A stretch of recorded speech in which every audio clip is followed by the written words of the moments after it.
Azkenean da proiektu kooperatibo baten bueltan dauen lehiaketa bat. Lagun asko itxen daue, beste herri batzuetatik bai datozenak, eta lehen esan duten behar moruen, azkenean da erronka bat eta helburu bat lortzia danok batera, modu kooperatibo baten, baina oso modu divertigarrian. Martxoaren 3an plenotik pasatuko da gaia eta udaberri udaldian bota egingo dugu hau, orduan datorren urtean egoitza aldatuko dugu. Ja bagaibiz begira nun izango dan, eta espero dugu lekua proposa izatea.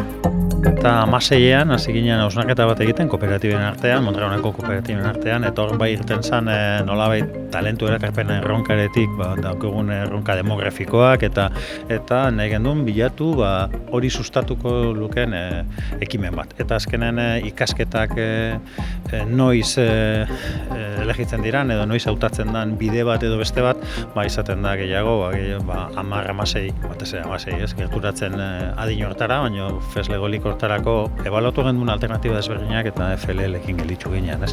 Beharra ditugulako nolabait STEM-eko ikasketak sustatzea batez ere emakumeetan, emakumeek ehuneko 18 bakarrik hautatzen dute STEM ikasketak eta populazioen erdia zarete, eta bestalde nolabait ez da bakarrik bokazioa, da baita ere gizarteari zerbait eta ekarpen bat egite.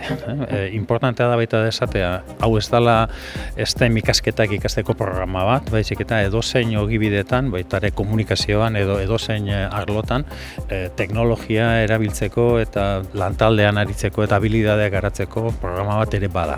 Mondragonen talentua arduraduna naiz, eta guretzako talentua oso anitza da, oso zabala, baina FLL-ek baditu elementu asko talentu horrekin bat datozenak eta gure kooperatibaren senarekin ere bai.